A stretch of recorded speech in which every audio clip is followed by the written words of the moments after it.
Just feels like it was meant to happen. Olivia Troye. Well, you know me. I'm a little daddy's girl. My dad ran with Barry Goldwater in '64. I don't know if Olivia knows that. She served in the Trump administration as Vice President Pence Homeland Security and Counterterrorism Advisor, as well as his lead staffer on the White House Coronavirus Task Force. She's a Penn girl. Oh, you know, me and Penn girls. Okay. Began her career in national security as she served in the Pentagon in the George W. Bush administration. And so in honor of the bipartisan outreach we're so searching for these days, the time that George Bush sang to me, that's how we're going to bring her on. Yeah, you remember that? Yeah. Oh, Steffi, you're so fine, you blow my mind. Oh, Steffi. Yeah, Steffi. Oh, Steffi, you're so fine, you blow my mind. Oh, Steffi. Yeah, Steffi. Oh, Steffi, you're so fine, you blow my mind. Oh, Steffi. Oh, Steffi, what's a boy like me supposed to do? You really drive me wild, you get sweaty in this suit. Oh, Steffi, how I love that talk show thing you do. It's hosts like you. What you do, Steffi, up in this suit, Steffi. W out. Okay, that's so weird. She probably hung up. Hi, Olivia Troye. Good morning. Good morning. I wanted to start on a bipartisan note and say, compared to Donald Trump, George Bush was a genius, Olivia, and I just want to start on common ground. So would you like to skip right to the part where we agree? Okay. Well, first of all, thanks for having me. I know this is way overdue, and so I'm excited to join you. I know, me too. Well, I don't know if you know all that my dad ran with Goldwater in '64. He was chairman of the Republican Party, and so I've been here for years saying, my dad was a Nuremberg prosecutor. I've been here for years saying this is not my dad or Barry Goldwater's party. But you were saying before we even went on, you still wake up going, oh my God, I didn't think there was a new low that this version of the Republican Party could go to. Talk about that a little bit. Yeah, no, I agree. I mean, look, the party of Lincoln is no more. That party has left the building, I would say, many years ago, not just recently. And every time I think that they can't do something that's more abhorrent or appalling or disturbing, they set a new record for it. And it's just so disturbing to watch, because this is a party that I grew up with. I'm a lifelong recovering Republican is how I refer to myself now these days. So I call myself a radically moderate conservative, which means I live in the middle. Yeah. Yeah. And that is where I am. But I just watching the suppression of truth and values that is happening here, and the hypocrisy that I see every day with some of these more Trump Republicans, as I call them, is just so upsetting. Because I think it's just so dangerous overall for democracy. Yeah. Now, and yet you worked for Donald Trump. Now let's not to start on an unpleasant note, but so you went to work for Donald Trump. You worked obviously closely with Mike Pence. You famously were on the coronavirus task force, and that's what caused you to finally resign and speak out. They're just horrific response to coronavirus. But how were you able to work for Donald Trump in the first place? You seem like such a person of character and principle. Tell us about that. What led you to the Trump administration? I definitely have the battle scars to prove that I was there, and maybe some PTSD as well, I would say, as I call it, but that I live with every day. But really, it was just, I was a career intelligence officer, and I had taken a new role, a new assignment at the Department of Homeland Security. And I started in that role a week before Donald Trump was actually elected. And so I definitely lived the Trump administration firsthand through the eyes of the Department of Homeland Security, and then later the eyes of the White House. And, look, I'll be honest, I did not go take a position or assignment on the Trump side of the White House. There's a reason that I did go to the Mike Pence side of the House, because I felt like it would be somewhat of a more rational environment in some ways where I might be able to make a difference, or at least, I did my job to the best of my ability. I know Pence knows that, and I was very honest in my approach to it, trying to do whatever I thought was best in a very challenging circumstances. And I think a lot of people went into this thinking, I'll go and I'll try to make a difference and I'll try to steer the ship. But the reality is you find yourself, in a very uphill battle, and which really for me came to a head, as we said, during the COVID pandemic, where it became a situation where I've seen so many bad things happen in the Trump administration, but this was now actively killing Americans. And there's no way that you can go home at night and sleep and say, yeah, everything's okay. And it was just so alarming that it really just gave me pause. And finally, I was like, whatever risk or whatever happens, I'm willing to give up my longtime career for anything. But I just got to do everything I can to stop this thing and from continuing on. So you've been in a room with that orange sack of triglycerides, I assume, and Mike Pence, obviously.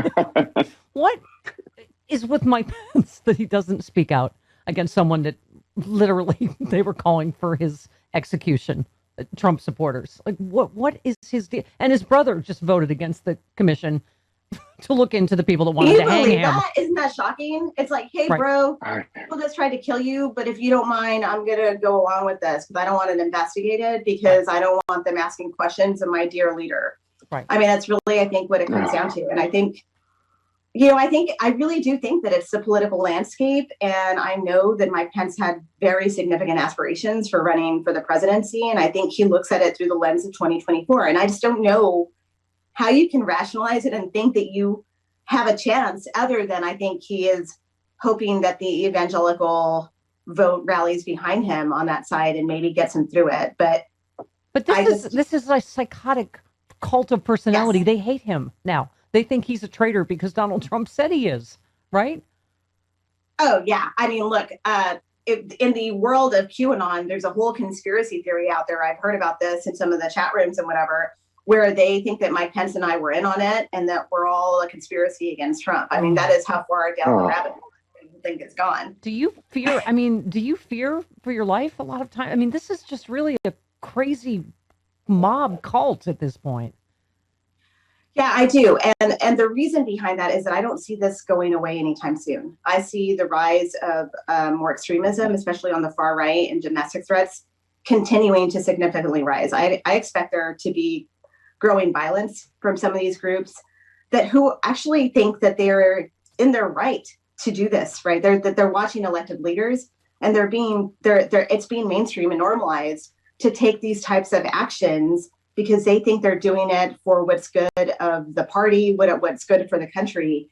And when you have that, that's really a dangerous precedent to set because it's normalizing violence in support of complete disinformation that's being perpetuated by these leaders and far right networks. Yeah. Olivia, I alluded to that you've been in a room with Trump, right? I have. Okay. Yes. How disgusting in person. I mean, what is it about him that would make people be cult-like loyal? What is it like being in the room with him? Is he just as despicable as we imagine? Yes. Maybe even more so. He's a bully. I think he's a bully and he has loyalists around him who, I mean, it's really just sort of like living an episode of House of Cards every single day where you just don't know what they're actually going to do. Right. I mean, that's really kind of how it felt in the environment there was, I watched the story break last night about how the Trump DOJ was gathering records on Barbara Starr, a CNN reporter.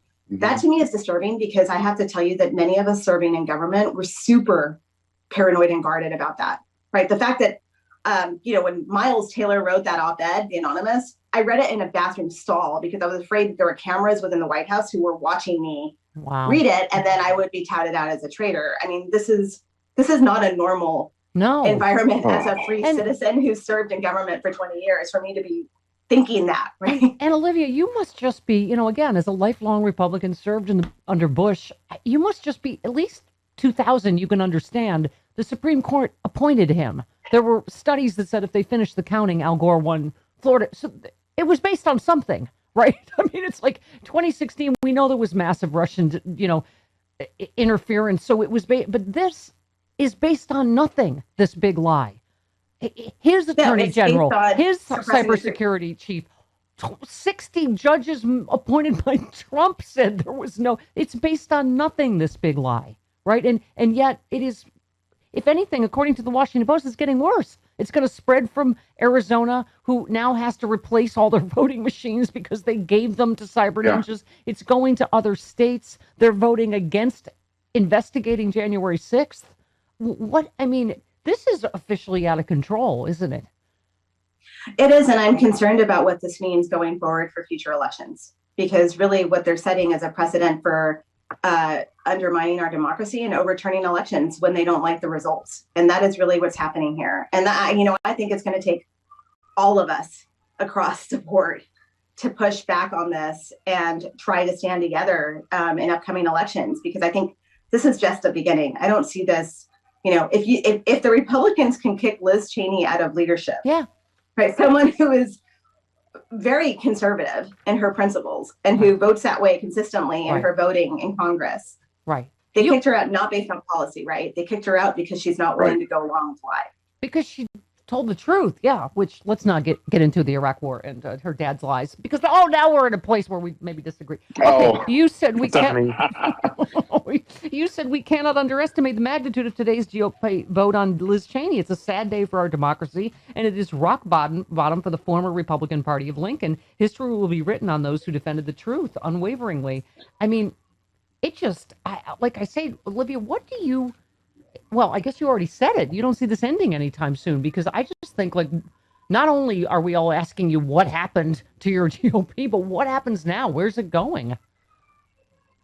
I think, I think it's going to be a very dark period. I don't see this going away for several years, and I don't shy away from saying that straight out. I think Trumpism has a base of the party. It is the party of MAGA right now, and we'll see that in the primaries, and we'll see some dangerous personalities come forward who, and then we'll see the people that we knew as the face of the Republican Party previously for many years probably fade unless we continue. And that's where, I'm part of the Accountability Project, because, you may not agree with their political views, but at least they're willing to govern, right? And they're willing to stand up for the truth. Right. Yeah. And nothing good will ever come of having a bunch of MAGA people on the Republican side of the house, but right? In Olivia, terms of leading the country. Yeah, Olivia, I have to ask you. I have so many. I could talk to you for hours, but I have so many questions. For instance, all this criminal stuff. Obviously, we know that Trump is under criminal investigation in two,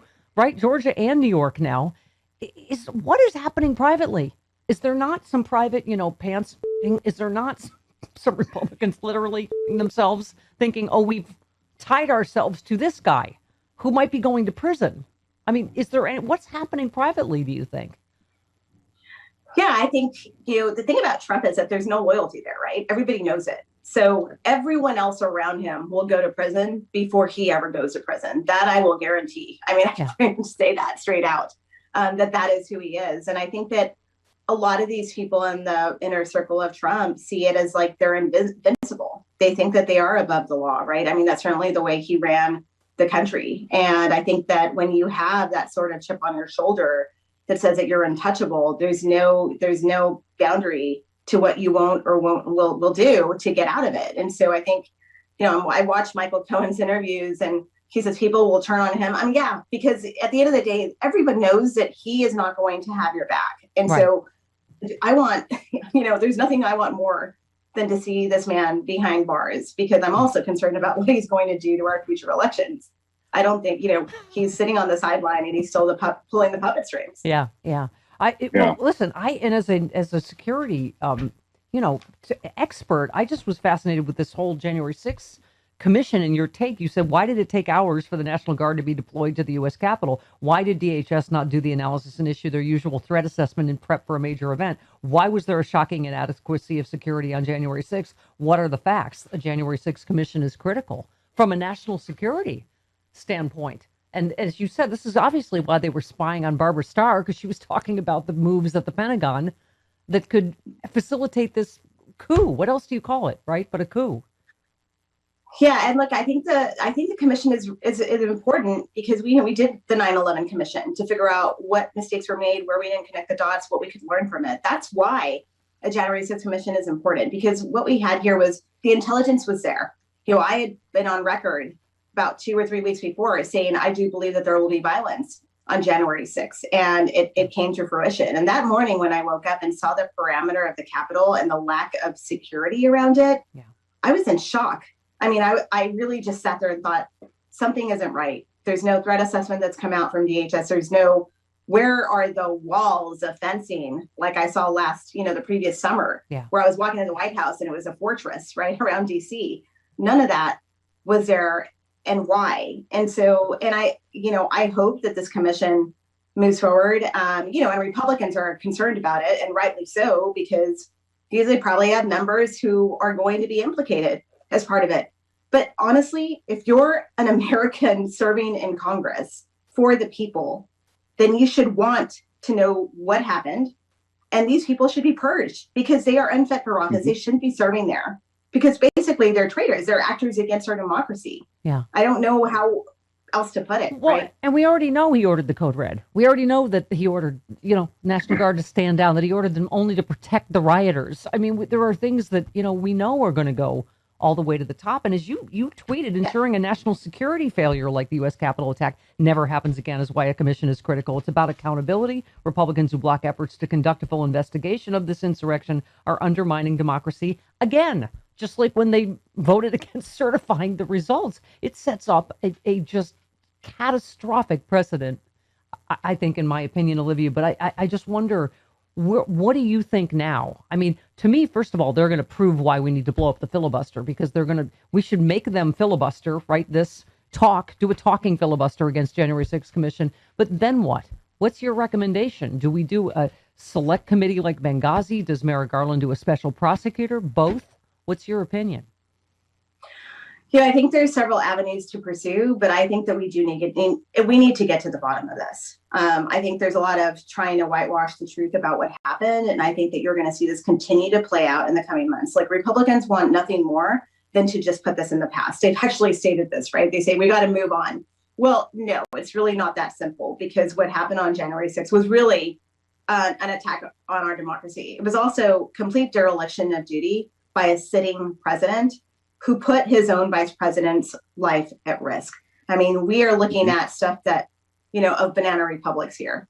This is something that is happening here in the United States. And so I think whichever way we have to get to the bottom of this, then that is the avenue to pursue. I mean, I preferred to have a bipartisan commission, because traditionally they can, make recommendations, they can take a step back, and that's why it's people coming together, and it's maybe perhaps considered less politicized.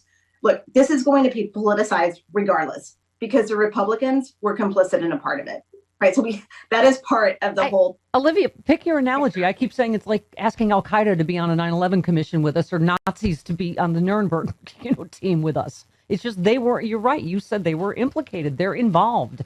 I just think we have to stop. We have to be more like, you need to advise us, we have to be more like Republicans, because Republicans didn't do any of this nonsense. They went right for 33 Benghazi hearings, select committee, right? I mean, it's just, anyway, we were destined to be best friends. I mean, I will only admit to voting for Ronald Reagan as a dumb college kid. So it was a long time ago for me, but former GOP, I love Penn girls. I mean, this was destined to be a lifelong friendship. So I hope you'll come back. Anytime, Olivia. I definitely will. All right. I definitely will. Thank you for having me. Thank you so much. Right. Olivia Troye. Thanks, Olivia. Thanks, Olivia. That was fantastic.